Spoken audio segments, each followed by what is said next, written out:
Very good morning, students. In our previous video, we discussed the applications of stacks. I have listed some of the applications, and in that, we said we are going to discuss only the expression conversions and evaluations. And among that conversions, we said we are going to have 6 different conversions as our expression types: infix expression, postfix expression, prefix expression.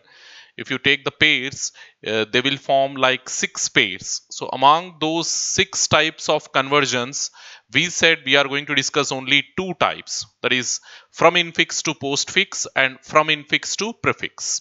How an expression we can convert from infix to postfix, and how an expression we can convert from infix to prefix. In our yesterday's discussion, we already done the conversion from infix to postfix. Okay, that we have done with the help of a stack. Given an infix expression, the conversion algorithm also we have discussed. I mean, what steps we have to follow or what procedure we have to follow before getting the postfix expression of the given infix expression. That entire thing we discussed, and we also practiced different examples, isn't it? So the applications we have discussed 7 in numbers, and among that I have explained reversing a string, parsing or balancing parenthesis, then conversions we have discussed, evaluation we are about to discuss, then redo undo features of a editor or Photoshop, and forward backward features of different browsers.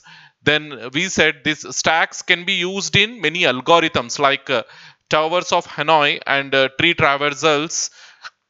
Okay, all these things we discussed in our yesterday's video. Then expression conversions, because it is our second topic. As you can see this, third point, infix to postfix or prefix conversion. So that is expression conversion. So we have different types of expressions like infix expression, postfix expression, prefix expression. So we discussed the advantage of having this postfix and prefix. And infix, we said whatever notations the human beings will follow when they are representing mathematical expressions, that notation is nothing but infix notation only. That notation is nothing but infix notation only, where we are going to place, as a human being, we are placing the operators between the operands. Whenever you want to perform a particular operation and it is a binary operator, the binary operation, then we need two operands and one operator. So what we basically do means, as we are performing that operation between the two operands, we put that operator between the operands. So that kind of logic we follow as a human being. And where comes the problem? If it is a simple expression, there is no problem. But if it is a complex expression, means when we call an expression as complex expression, if you have more than one operator, okay, if you have more than one operator, then we call that expression as complex expression. And more precisely, if you want it, in some locations, what will happen? We will override the precedence of a particular operator by using the set of parentheses, isn't it? Why we use parentheses? But in order to make what we call, in order to override the operator precedence. I will let you know that one. So suppose if you have an expression like this, I'm explaining the importance of parenthesis. Why we use parenthesis in an expression, that I'm explaining now. So let us say I have like this: A plus B, A plus B multiplied with C. So like this, I have one particular expression. So I am taking A value as 2, B value as 4, and C value as 8. Okay, I'm taking like this, the values of A, B, C. So as we don't have any what we call parenthesis over here, so in general, if you take the expression like this and the values like this, how you are going to evaluate this expression? On what basis we will evaluate this expression? In the sense, based on the precedence of these operators. Okay, how many operators I have here? I have two operators, the plus operator as well as the multiplication operator. I have two operators. So if I substitute the values of A, B, C, then my expression will become like this: 2 plus 4 multiplied with 8. So my expression will become like this. So what will be the value of this expression after evaluation? So we have two operators. In this complex expression, we have two operators. It is a complex expression because we have more number of operators. We have more number of operators. That is the reason why we are calling this expression as complex expression. So if it is a complex expression, then how we are going to evaluate that expression? Based on the precedence of operators. So my operator plus, it is having the lesser precedence than multiplication operator. This we already know. We did so many times, and according to the mathematical rules also, according to the BODMAS rule also, we have to perform the multiplication operator first. Isn't it? Multiplication operator first. So what will be the value now? So here we will get, after evaluation, okay, after evaluation we will get like this: 2 plus 8 fours 32. Okay, like this. So as we have only one operator now, simply evaluate that one to get the final value as 34. So 34 is my final value. So now, yeah, in this particular expression, as we are evaluating the multiplication operator first, because it is having the highest precedence, because it is having the higher precedence than this plus operator. Suppose in the same expression, if I want to evaluate plus operator first, then multiplication operator. Is it possible? Yes, it is possible. How? Means simply by making use of the parenthesis. By making use of the parenthesis. So over there what will happen? Simply see this one. This is one particular situation and we are taking the second situation here. So I am taking the same expression. A plus B multiplied with C. A plus B multiplied with C. B multiplied with C. But now in this expression, I want to perform the A plus B multiplied with C. In the same expression, the values I am considering same. A as 2, A as 2, A as 2, B as 4 and C as 8. I am considering the same values. Now, yeah, as we discussed, multiplication operator is having the highest precedence, so it will be evaluated first. So to override the precedence, so simply what I am doing now, by using the parenthesis, I am overriding the precedence of particular operator. So here I want my plus operator to be evaluated first. So what I am doing, I am using a set of parentheses around it like this. So now what will happen? Which operator will be evaluated first now? In this case, of course, your addition operator only. According to your mathematics also will do in that way only. Okay. Under BODMAS, brackets will be evaluated first. Isn't it? Brackets will be evaluated first. So according to your parenthesis rule, precedence rule, parenthesis will be evaluated first. So this plus sign, this brackets, what they are doing with this plus sign means simply they are overriding the operator precedence. They are overwriting the precedence of this plus operator and they are making the plus operator precedence higher than the multiplication operator. Higher than the multiplication operator. So in this case, what will happen? When you have the brackets, 2 plus 4 multiplied with 8. So now what will happen? 2 plus 4, how much it is? It is 6. 6 multiplied with 8 and here you will get the final value as 48. Hope you got this understanding. So brackets, why we are using means in order to override the precedence of a particular operator. So in fixed expression, generally operator always will come between the operands. Operator always will come between the operands. If you have such an expression, we call that expression as infix expression. Postfix, operator will come after the operands. Prefix, operator will come before the operands. So the importance of this postfix and prefix expression already we discussed in our previous video and I explained in detail. So why this infix conversion, infix to postfix conversion and infix to prefix conversion is needed? Because your computer can understand postfix and prefix expressions very easily.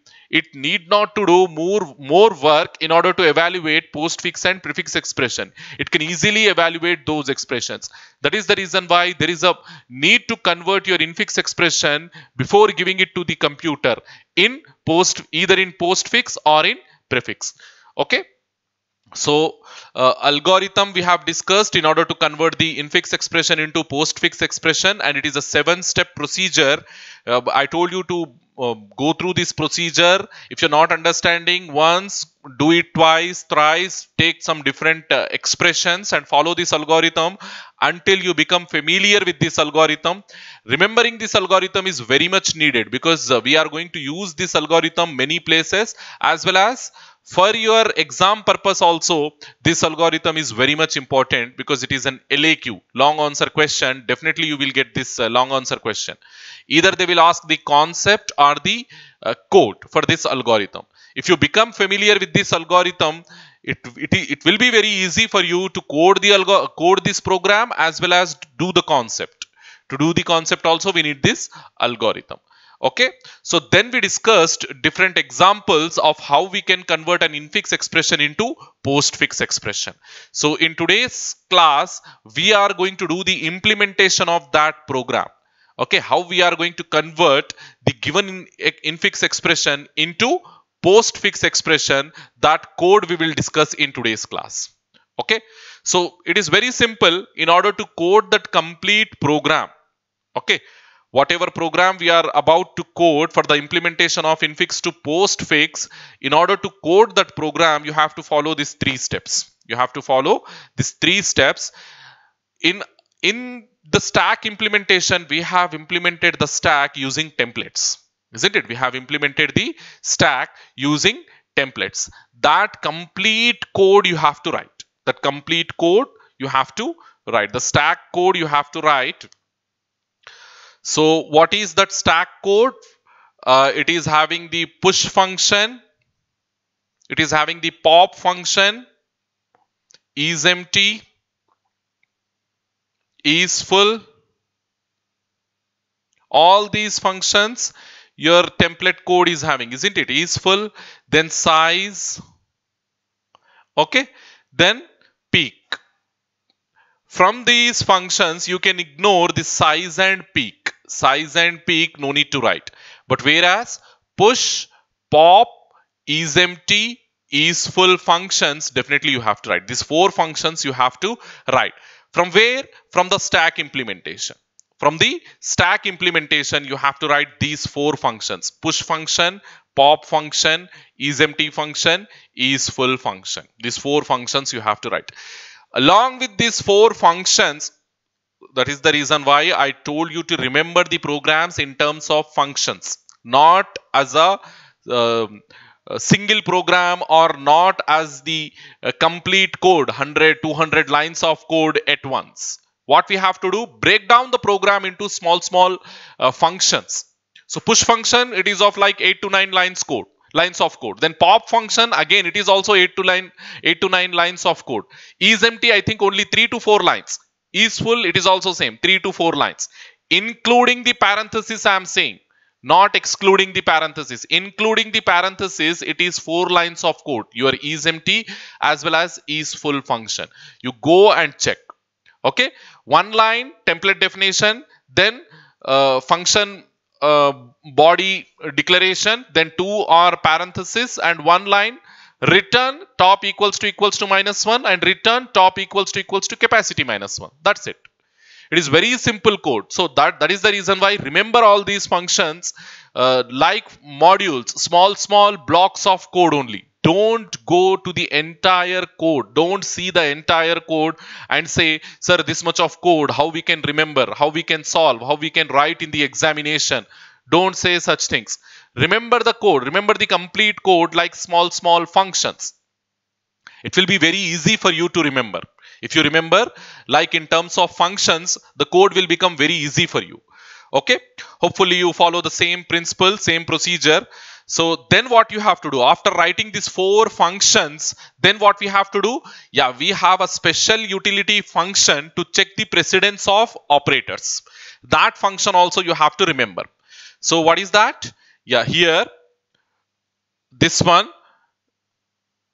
utility function to check the precedence of operators. Okay, then the actual function which will convert the infix expression to postfix expression. Okay, so that code, that utility function also you have to write. So how many functions? These 4 functions plus your utility function to return the operator precedence function, and then utility function to perform the actual conversion from infix to postfix. These 6 functions you have to write when we are writing the program, when we are writing the code for the implementation of infix to postfix conversion. Code for the implementation of infix to postfix conversion, it will have these 6 functions. Hope you remember. Okay, then the precedence functions, already we have these 6 functions, so no need to explain these 4 functions. Push function already we know, pop we already know, is empty we already know, is full we already know, and I said size and peak we don't need, so simply we omit that one. So next is precedence functions that we are seeing over here. It is this much only, operator precedence function. Whatever operator we want to check the precedence. Okay, suppose you want to know the precedence of plus operator. So we said we basically use these operators only: plus, minus, division, multiplication, and power. Only these things. And if there is other operator other than these things, we return a different level of precedence. So for plus, what we are returning here, you can see for plus and minus, we are returning the precedence as 1. For multiplication and division, because both of them are having the same precedence, so we are returning 2. For power, as it is having the highest precedence than these 4, so we are returning 3. And if there is any other operator, we are returning the precedence as minus 1. For other operators, we are returning minus 1. Hope you understood. So for plus sign minus, we are returning 1. Precedence as 1. Plus division and multiplication, we are returning 2. For power operator, we are returning 3. For other operators, we are returning minus 1. Simply, whatever operator we want to check the precedence, that operator we have to pass like a character to this function. So this C will become that operator. Suppose if you want to check the precedence of plus, let us assume we want to check the precedence of plus, then C will become, okay, plus sign. C will become plus sign. So immediately what I am doing, if C equals to cap, is it? If C equals to power operator, is it? No. So immediately the control will go to the else part. Again, inside else we have another if. If C equals to multiplication, or if C equals to division operator. Is that so? No. So again these 2 conditions fail. So again the control will jump from this else to this else, because this if is going false, so the control will come to the this else. So this is else if ladder. This control statement is your else if ladder. So the control will come to this point. Again here what we are doing, if C equals to plus, this will become true, and C equals to minus, this will become false. This is or, bitwise or. So if true false, your final conclusion will become true only. Okay, or bitwise operator, it will take any inside bitwise or, any one expression is going true means the entire expression will become true only. So here this entire expression will become true, and the operator precedence will be returned as 1.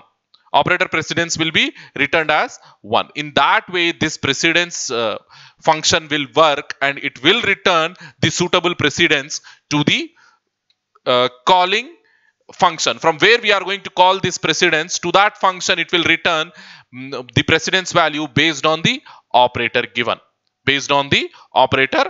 So this simple function we have to write, and a more complex function will come here. It is having like this many lines of code. Infix to postfix conversion. So whatever expression we want to convert, that expression we have to pass inside this S. This S is an array. This S is an array of characters. So whatever expression you want to convert into postfix, that expression will be passed to this S. So let us say A plus B multiplied C, okay, F minus G, something like this you have. Here plus symbol, okay, something like this you have, let us assume. So this entire thing will be passed like an array over here. So then in that case, what this complete things will become?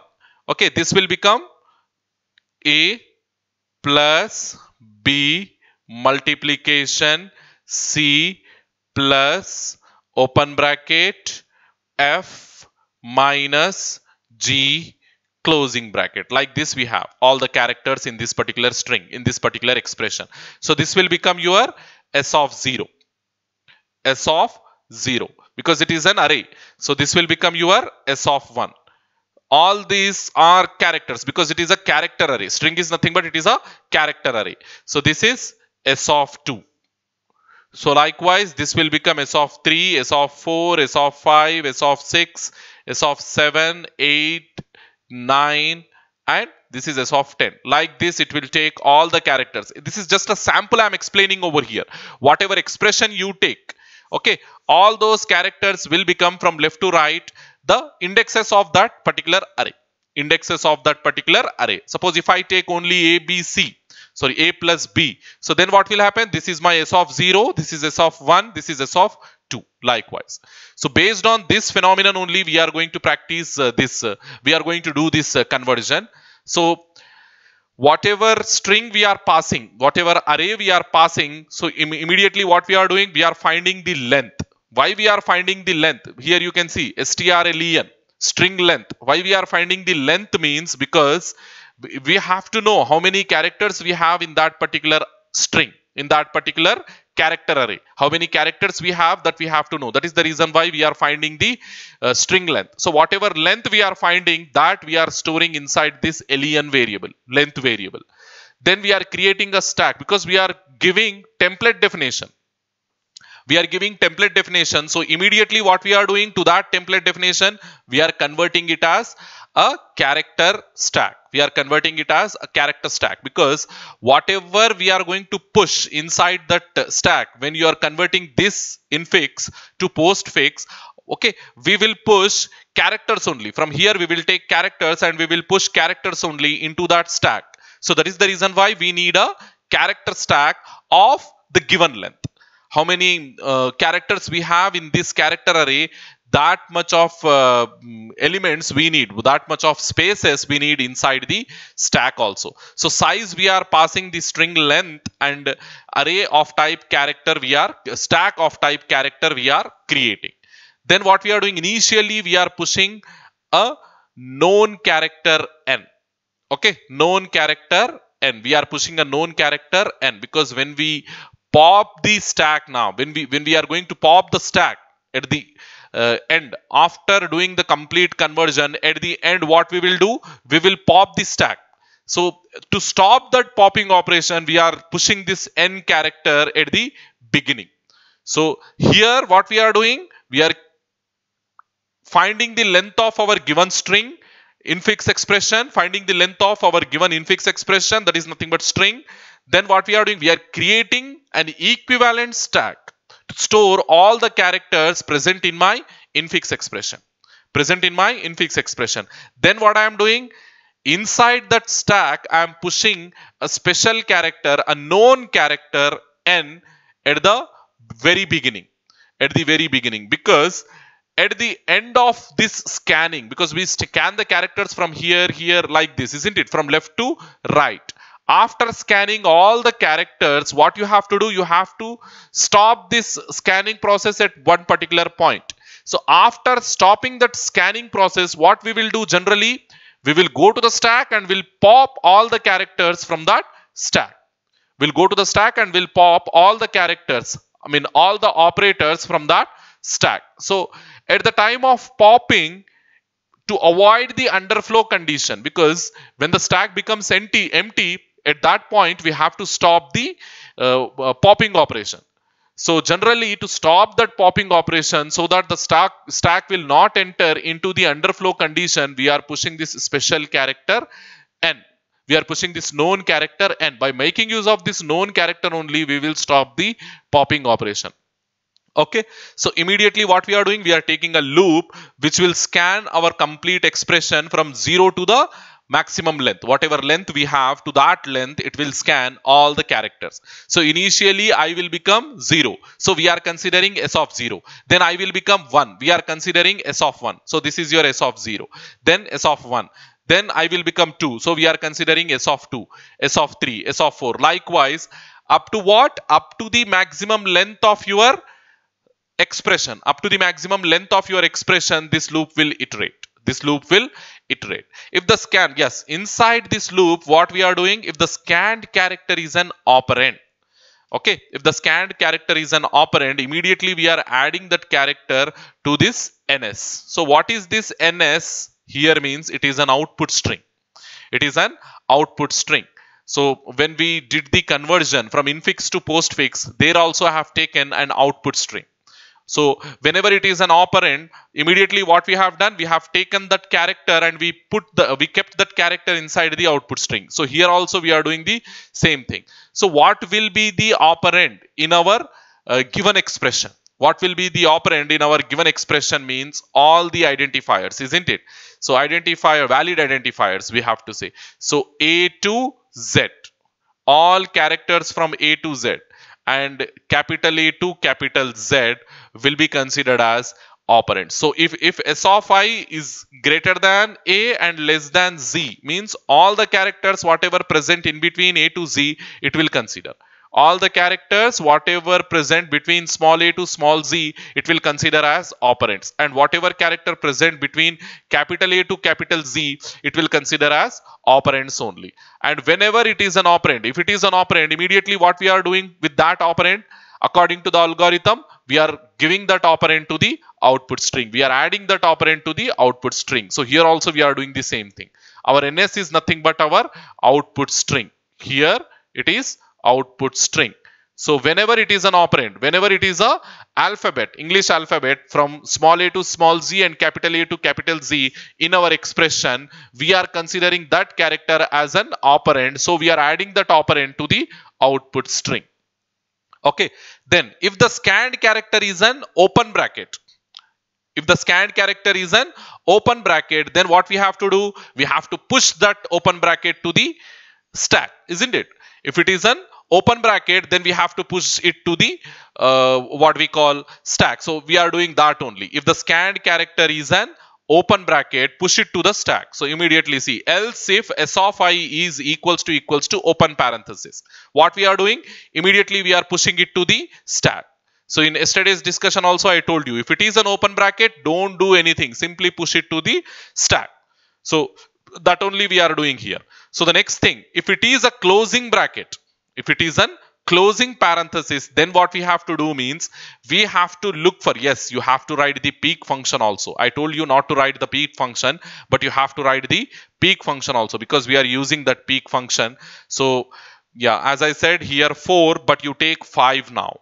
So you have to write the peek function also, peek function also. Okay. So quickly go and see here. Yeah, here. So whenever it is a closing bracket, look for the top of the stack. Look for the top of the stack. If it is n, n means the stack is empty because n we pushed at the beginning only. N we pushed at the beginning only. So if when you are picking the stack, if it is an n, if it is a capital N, that means if the stack is empty, or if it is an opening bracket, if it is an opening bracket, what we have to do? We have to pick character by character and we have to pop that one. We have to pop that character, and whatever character you are seeing, whatever character you are picking, that same character you have to add to the output string. That same character you have to add to the output string. Simply pop the character and add it to the output string. Pop the character and add it to the output string until and unless your stack will become empty or you will encounter an opening bracket.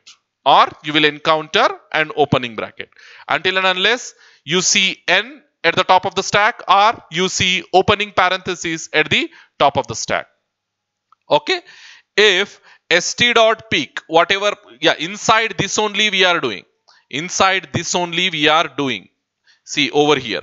Inside this statement, yeah, this if it is beginning over here and it will end over here. You have to remember this only. This entire thing, whatever we are doing, this entire thing we are doing in between only. So when you have the closing parenthesis, either you have to do this or you have to do this. So if st dot peak, okay, whatever character you are peaking, at that point, if you have the opening bracket, simply discard that, isn't it? After doing this pop operation, what we have to do, we have to discard the opening bracket as well as the closing bracket. That we are doing over here. See, by peaking this opening bracket, simply we are discarding it over here. We are discarding it over here. Discarding means simply pop that one and forget about that one. Discard means pop that one and forget about that one. The same thing we are doing over here. So next thing, if whatever character is